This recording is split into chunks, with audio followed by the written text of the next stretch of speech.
मुझ मंगने आकार, जैसे मत नर होते हैं भवसागर से पार।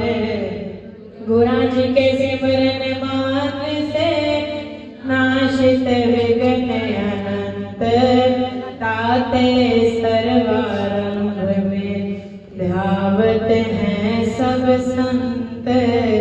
मैं बालक नादान हूँ तुम मात पिता समान, वही करो है नाथ जी जिस विधि होए कल्याण। अखंड मंडलाकारं व्याप्तं येन चराचरं तत्पदं दर्शतम्। जय तस्मै श्री गुरुवे नमः।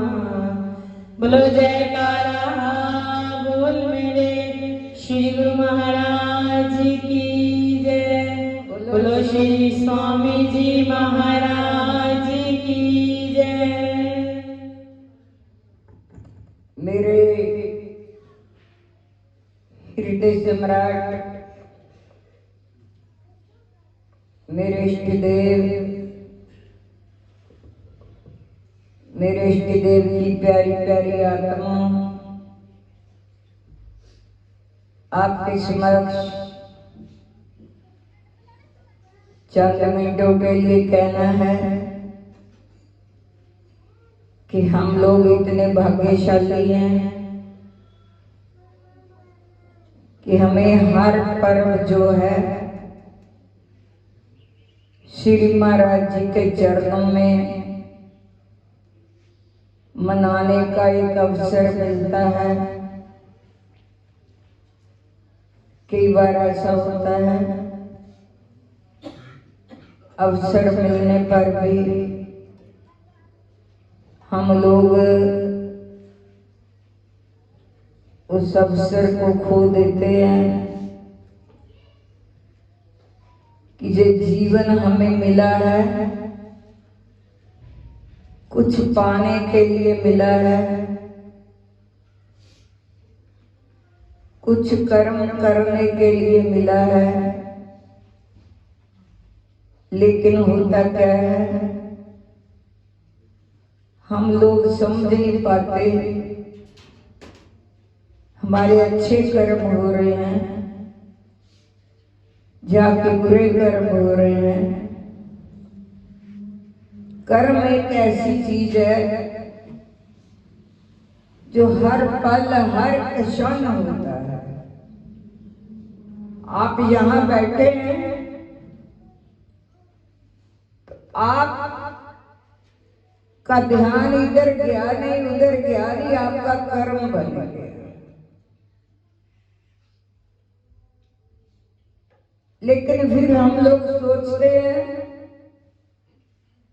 हमने जिंदगी में तो ऐसा कोई कर्म किया नहीं था, फिर ऐसा भोग भोगने को फल जो है वो क्यों मिला मेरे को। लेकिन होता क्या है, जिंदगी में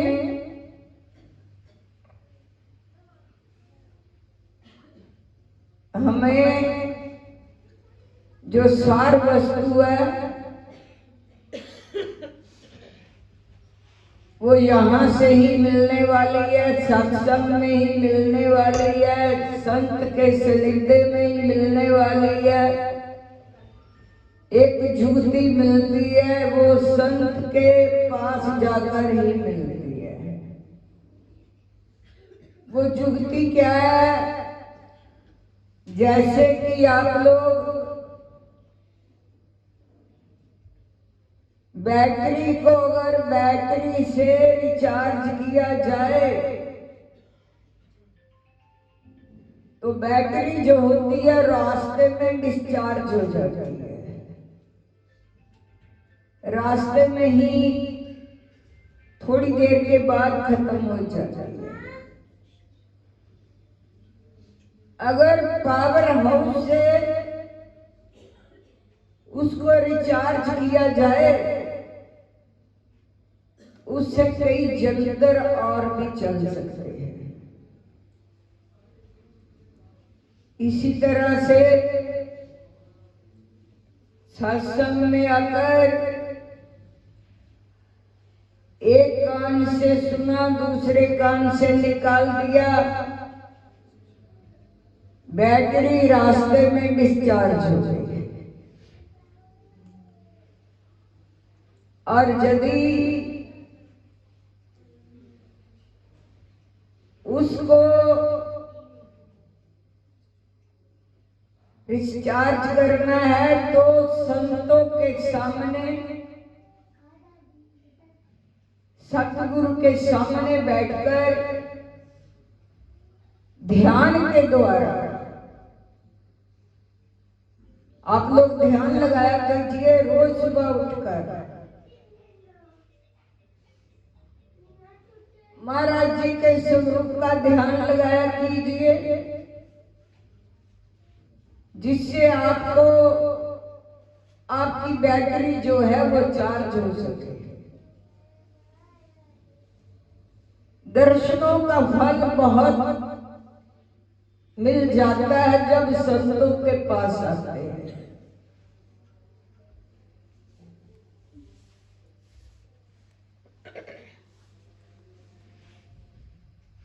स्वामी विवेकानंद जी जब अपने गुरु के पास जाते, एक बात पर गुरु जी नाराज हो गए।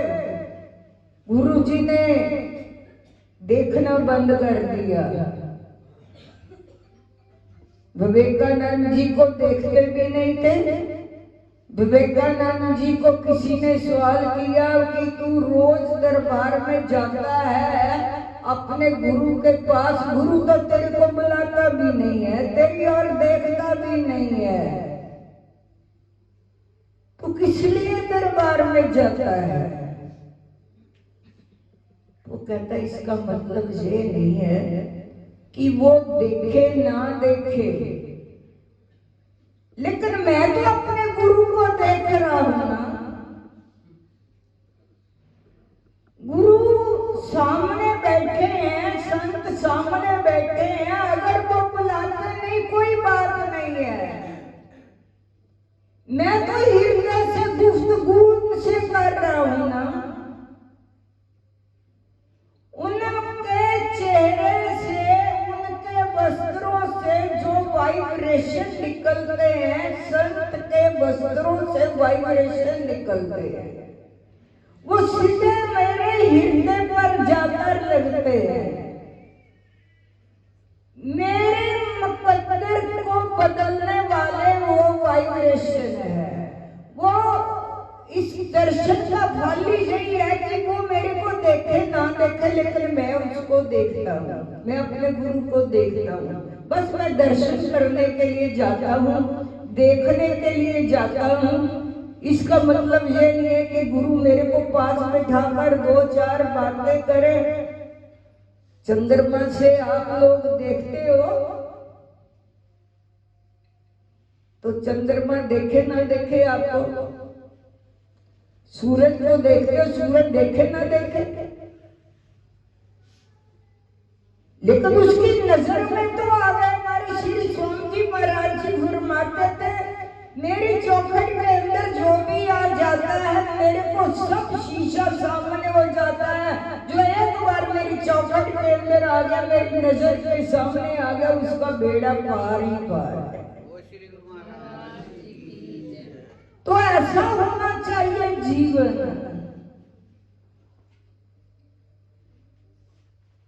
अपने मालिक को खुश करने के लिए हम लोग संसार को खुश करते हैं, संसार की खुशियां लेना चाहते हैं। सारी जिंदगी संसार पर खुश करते हो गए। वो ना नाराज हो जाए, वो ना नाराज हो जाए, वो ना नाराज हो जाए। अगर वो तेरे पर खुश है, वो केवल शक्ति सतगुरु की खुश है, वो ईश्वर खुश है, तो समझ लीजिए सारा संसार खुश है। हम लोग संसार को मनाते मनाते इतनी हमारी आयु हो चुकी है, लेकिन कभी बैठकर उससे बातचीत कर उसको भी बनाने की कोशिश की है कभी? कि जिसने तेरे को जो शरीर दिया, चेतन शक्ति तेरे भीतर है, तो जिसकी वजह से देखता है, सुनता है, बोलता है, सबसे बातचीत करता है, उसको भी कभी मनाने की कोशिश की कि चंद मिनट सुबह उठकर प्रभु सिमरन कर लिया जाए, ध्यान कर लिया जाए, अपने आप को चार्ज कर लिया जाए। इसी तरह से कहते हैं तानसेन अकबर का दरबारी था, तो वो रोज एक भजन अकबर जी को सुनाया करते थे तानसेन। तो एक दिन अकबर जी ने पूछ लिया कि तानसेन तुझे जो भजन सुनाता है तो किससे सीखा है ये भजन? तानसेन कहता मैंने अपने गुरु से सीखा है।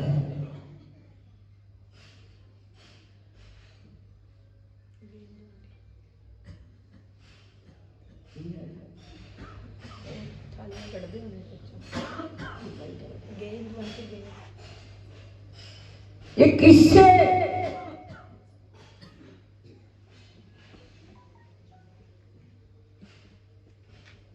भजन सीखा है? चलो मेरे गुरुदेव के पास आ जा, आपको गुरुदेव के चरणों में ले चलूं। हर जीव सोचता है कि मैं किसे अपने साथी को अपने गुरुदेव के चरणों के साथ जोड़ दूं, शायद इसका भी बेड़ा पार हो जाए। तो वो जब गुरु के चरणों में गए तो गुरुदेव जी ने भजन सुनाया। गुरुदेव ने भजन सुनाया। अकबर बादशाह उस भजन को सुनकर इतना मंत्रमुग्ध हो गए, समाधि स्थित हो गए उस भजन को सुनकर। अपने भीतर जो चेतन शक्ति थी उसको पूरा का पूरा जजमेंट कर लिया। इतने समाधि में चले गए। जब थोड़ी देर बाद समाधि से बाहर निकले, बहुत आनंद मिला, बहुत सुख मिला, बहुत रस मिला। तानसेन से पूछते हैं अकबर बादशाह कि बात क्या है? भजन वो ही है जो तू सुनाता था, लेकिन आज तेरे गुरु हरिदास जी ने जो भजन गाया है उसको देखकर मैं एकदम समाधि स्थित हो गया। मेरे भीतर एक आनंद छलकने लगा। वही भजन जो रोज मैं तेरे से सुनता था, मेरे पर इतना असर नहीं हुआ। तो तानसेन कहने लगे महाराज जी, जो मेरे गुरुदेव भजन बोलते हैं वो भगवान के लिए बोलते हैं, परमात्मा के लिए बोलते हैं, लेकिन मैं आपके लिए बोलता हूँ, संसार के लिए बोलता हूँ।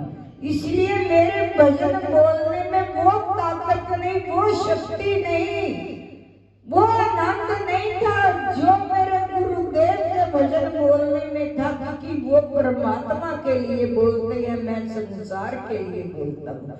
यही वजह है हम लोग संसार को खुश करने के लिए, संसार के लिए ही सब कुछ करते हैं, लेकिन परमात्मा के लिए नहीं। परमात्मा के लिए तो जे मानस चोला मिला तो मिला किस लिए? सुबह उठकर रोज ही प्रभु सिमरन करना, प्रभु आनंद में रहना। अगर हमने सिमरन नहीं किया तो इस जीवन का आनंद फिर नहीं होगा। इसलिए आपसे यही प्रार्थना है कि हर रोज प्रभु सिमरन में इतना मगन हो जाओ कि जब तक तुम्हारी उनसे बात ना हो, जब तक तेरे को तसल्ली ना हो, तब तक उठो ही ना भजन से। अगर मन इधर उधर जाता है तो जाने दो, तुम बैठे रहो। एक ना एक दिन तो मन रुक ही जाएगा। जब मन नहीं है तो बैठने नहीं देता। ये विचारों का पुंज है। विचार जीव के भीतर तरह तरह के पैदा होते हैं जो बैठने नहीं देते। लेकिन संसार को मनाने में हम लोग अपने श्वासों की पूंजी खराब ना कर दे। ये बार बार श्वासों की पूंजी मिलने वाली नहीं है। जो निकल गया सो निकल गया, दोबारा लौट कर नहीं आएगा।